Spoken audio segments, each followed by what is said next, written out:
donc de la pose de ces panneaux Vipanel. La première partie de la vidéo était consacrée à la pose des panneaux décor chêne avec des coupes droites, des coupes simples, hein, une pose on va dire standard. Nous allons voir maintenant la pose des panneaux décor brique finition velvet. Ce sont donc des panneaux au toucher ultra doux, hein, ultra lisse. Et on va s'intéresser à des coupes chantournées. Donc vous le voyez ici, les tours de poutre. Donc des coupes assez techniques. Et on verra également le percement des trous pour le passage des robinets, ainsi que le percement des arrivées d'eau et de l'évacuation du lavabo. Je vous rappelle que cette vidéo est en partenariat avec la société Rode France qui m'a fourni ces panneaux Vipanel et je les remercie encore vraiment de la confiance qu'ils me portent pour la pose de ces panneaux. Allez, c'est parti! Bon, maintenant on va pouvoir attaquer donc la partie décor brique avec une jonction entre deux panneaux. Donc ce sera deux panneaux de 1 mètre qu'on viendra couper si besoin sur les parties qui vont aller dans les baguettes d'angle pour avoir une coupe d'usine au raccord, pour avoir un raccord qui soit bord à bord. J'ai donc mis mon niveau laser et j'ai tracé l'aplomb donc à 1 mètre. J'ai pris mon mètre droit, mon mètre de menuisier et en fait l'avantage c'est qu'il rentre lui dans la gorge. Voilà, donc on prendra 1 ou 2 mm quand même de rade puisque on va avoir le silicone qui sera dans la gorge pour l'étanchéité, donc on va pas se mesurer trop juste. Pour déjà commencer, on va utiliser un des cartons d'emballage des panneaux pour se faire un gabarit en carton et déjà voir un petit peu comment ça se présente pour pas faire n'importe quoi, pour pas couper le panneau et commettre d'impair. Alors, on va déjà voir si on peut faire le contour de la poutre en chêne avec ce truc-là. C'est un truc pour les sols, pour le carrelage. On va voir si déjà ça peut nous donner quelque chose d'efficace ou pas du tout.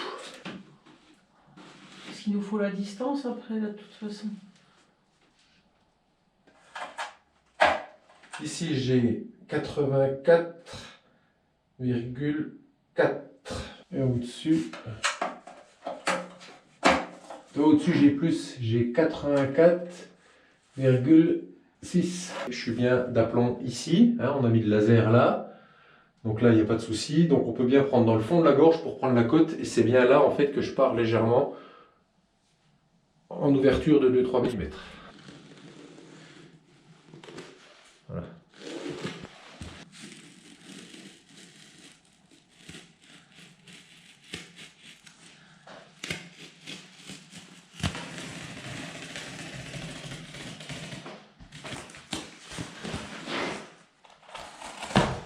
Voilà. Je vais le mettre en avant. Regarde. Ouais. Parce que sinon ça va pas aller. Là déjà c'est rassurant. Tu vois là c'est ici j'ai un petit bout à réenlever. Parce que sinon ça va m'enquiquiner vu qu'on repose bien. Ici on est bien sur les baguettes.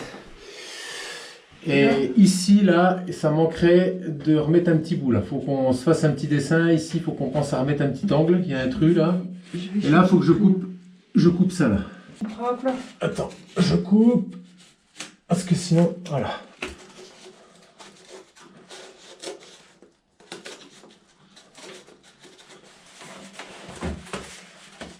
Hey, celui qui a dire un petit jour là, hein papa, regarde, hein chérie, t'as vu, hein, c'est du boulot de sagouin ça, maman, hein.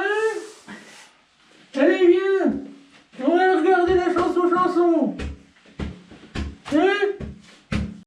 Alors maintenant, on va passer donc à la coupe des panneaux décor brique. Alors on peut voir qu'il y a comme des inscriptions sur le dessus des panneaux. Et bien en fait, c'est parce qu'il y a un film protection sur le dessus et sur le dessous. Il ne faudra pas oublier de le retirer avant de l'encollage. Donc il faudra bien veiller à mettre les deux panneaux qui seront bord à bord dans le même sens.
Et là, du coup, ce qui est bien, c'est qu'on tombe sur un joint. Donc, on aura une brique entière au-dessus. Ben, c'est le petit coup de chance. Ça, c'est de la chance. On avait tracé au préalable sur le panneau l'endroit où le panneau rentre dans le profilé. Bon, on est allé mesurer sur le bac de douche directement, donc sur le mur avec le laser, l'endroit où se trouvent mes 2 trous d'arrivée d'eau. Ouais, pas mal. On est dedans.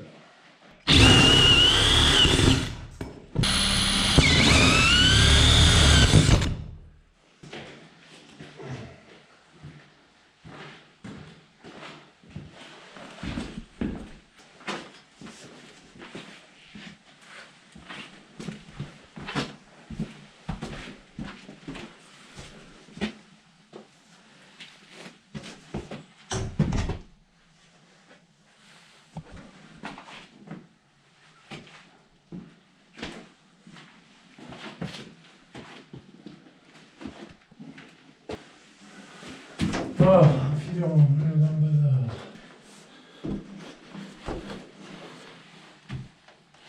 c'est pas mal. C'est pas mal. C'est pas mal du tout. On a fait le deuxième gabarit avec les emplacements pour les 2 arrivées d'eau donc qui sont sous la vasque et l'écoulement. Donc il n'était pas tout à fait centré. Lui, il faudra que je le remonte un petit peu. Et donc recouper le deuxième panneau. Alors je vous montre quand même ce que je vous disais, la chose qui est extrêmement importante dans la pose de panneaux comme ça, c'est ne pas se tromper sur le sens de pose des panneaux. Donc ce qu'on veut, c'est vraiment arriver à quelque chose qui soit vraiment bien bord à bord, bien jointif, pour pouvoir avoir quelque chose de parfait.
Bon, ben on va aller voir mettre ça.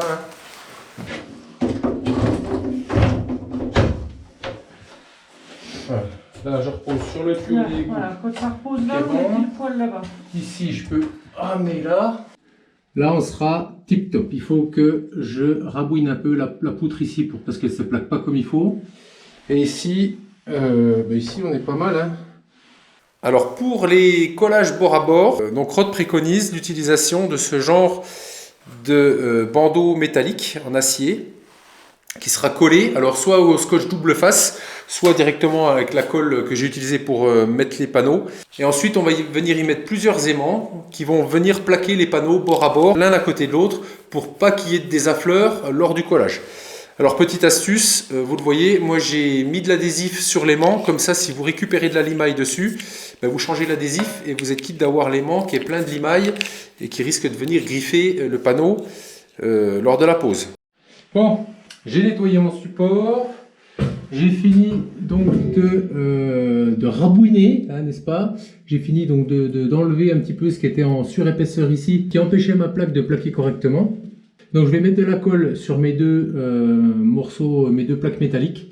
Je vais venir les coller ici et demain, quand on viendra mettre les aimants, mes deux plaques viendront jointer bien comme il faut bord à bord. Donc, je vais venir en mettre en écrasant. Je veux pas de surépaisseur, hein. Je vais vraiment juste coller ma plaque.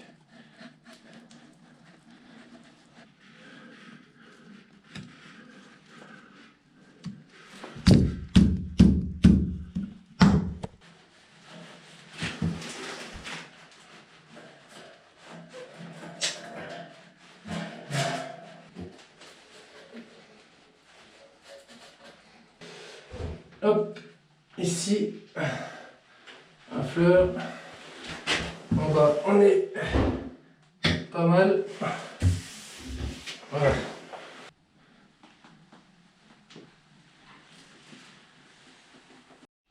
Bon voilà, on est le lendemain.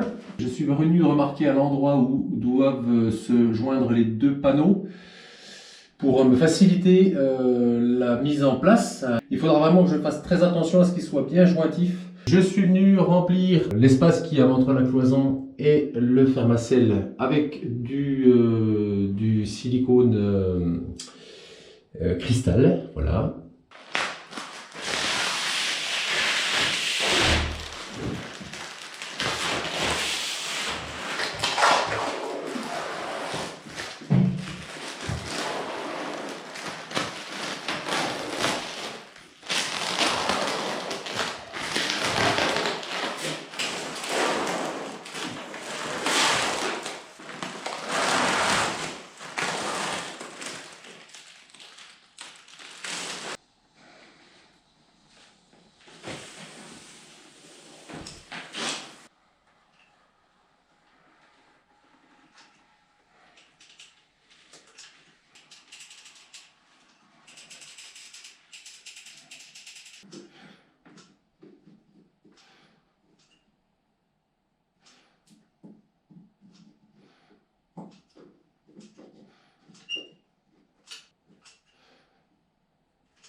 Donc on n'oublie pas les cas là évidemment.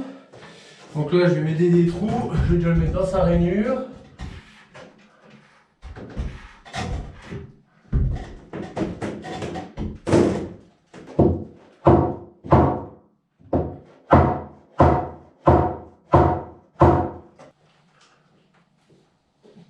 Ça va être chaud, hein.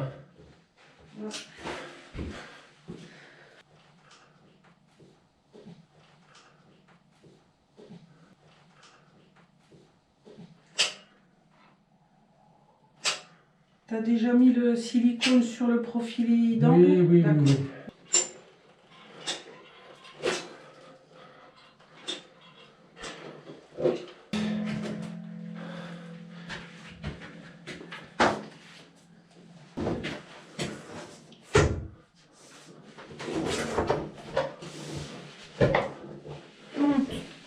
Attends. Voilà, bon. Ouais, ça va, tu peux tout en même temps. Voilà, sauf que là.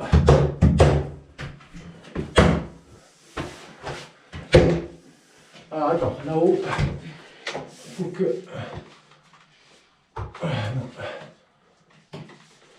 Voilà, là on est pas mal. Là, faut que ça dégueule. Prends ta chèvre. Ouais, mais attends. Chercher les casques. Voilà. Qui brûlent.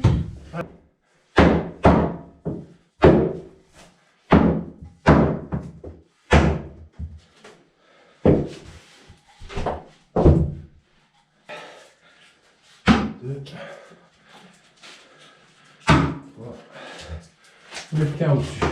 4. 5. Voilà. Là, je sais même pas où c'est la coupe, tellement que j'ai bien coupé. Ok. C'est les deux la même longueur. Bon, Oui, oui, oui. ouais. Si, si. Oh.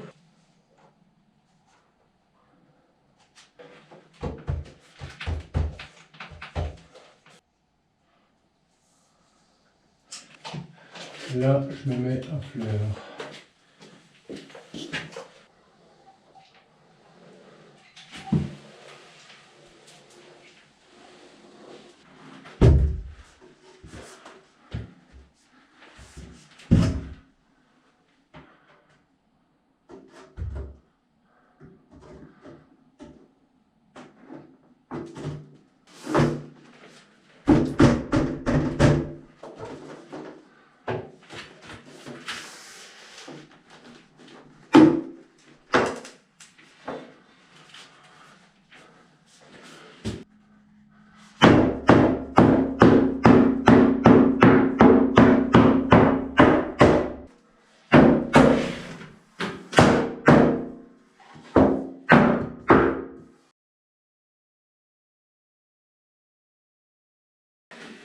Bon alors, maintenant, ce qu'on va s'occuper de faire, c'est de faire une tablette de fenêtre.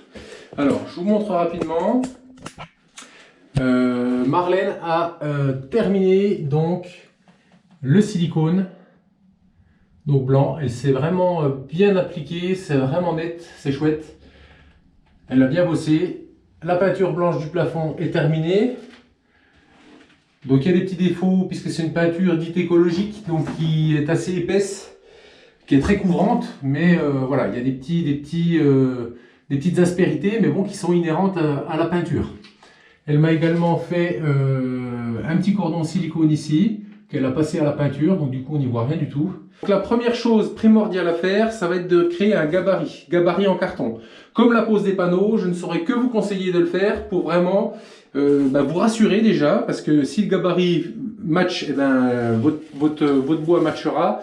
Et c'est pour vraiment ajuster au plus près possible la coupe. D'accord? Donc c'est un appui que j'ai réalisé avec les chutes de bois qui me restaient de mon beau-père. Donc merci papy, parce que ça nous permet encore de faire du bon boulot. Donc c'est collé à plat joint. Et il y a une petite particularité sur cet appui, c'est qu'à la retourne, j'ai réalisé des renforts pour lui éviter de tuiler. Hein, pour éviter que le bois ne cintre et qu'il se décolle. Donc c'est des renforts qui sont pris à la moitié du bois, on les voit ici. Donc là avec ça, je suis sûr que mon appui va être bien solide et qu'il ne va pas bouger. Donc il faut le mettre à blanc évidemment pour que ça matche bien. Vous voyez, ça plaque nickel derrière. Donc derrière, au moment du collage, je viendrai mettre un petit coup de silicone translucide pour créer une zone d'étanchéité entre l'appui de fenêtre et le bois, pour pas que mon bois prenne des auréoles. Donc ça, je le ferai au moment du collage. Et ici, on a un petit peu plus de jour sur ce côté-là. On va mettre du silicone translucide. Pourquoi? Parce que ici, à cet endroit-là, je suis venu faire un débord qui va venir cacher la coupe de ma cornière de finition. Donc là, il n'est pas en appui. Là, je le mets en appui. Et là, on est vraiment nickel.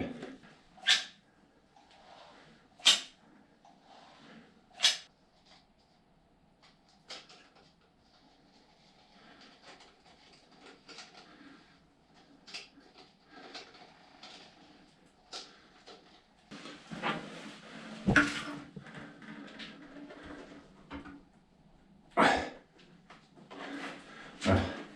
Là.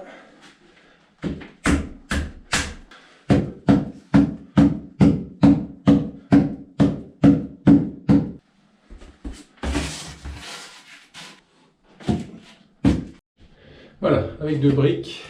Maintenant ici, comme il me manquait de la surface de bois, ben là je suis pas très net. Alors au lieu d'y mettre du silicone blanc, au lieu de mettre du silicone translucide ou du couleur bois, qui va nous faire un espèce de truc dégueulasse, ce que je vous propose, c'est une petite astuce pour essayer de remédier à ça. Ça, c'est des petits morceaux de chêne que j'ai retirés lorsque j'ai mis en place le panneau à cet endroit-là. Et avec mon ciseau à bois, je suis venu enlever des morceaux de chêne qui me gênaient. Et en fait, on va réutiliser ce chêne qui a exactement la même couleur. Et on va venir le coller. Et je pense que l'illusion sera bien plus réelle qu'un silicone quel qu'il soit. Alors je suis venu mettre quand même un petit peu de silicone translucide parce que la gorge est assez profonde. Donc j'ai préparé déjà un petit morceau que j'ai coupé droit ici. Vous voyez, on est à peu près dans les tons. Donc je vais me mettre là. Alors je suis à une main, faut pas m'en vouloir.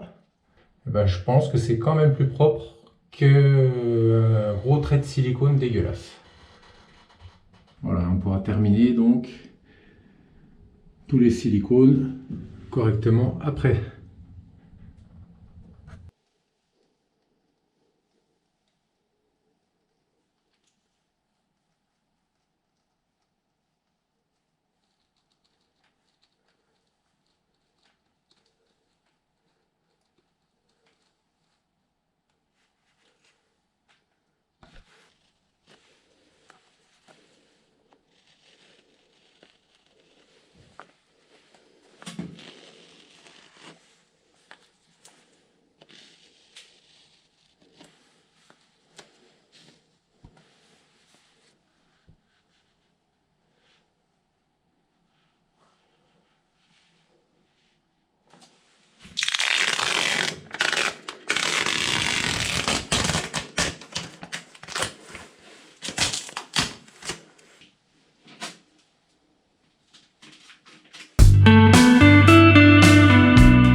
J'espère que cette vidéo vous aura plu, que vous aurez découvert un procédé sympa pour changer un petit peu les intérieurs de salle de bain. Je vous mets tous les liens inhérents à ça en description et moi je vous dis à une prochaine fois. Allez, salut!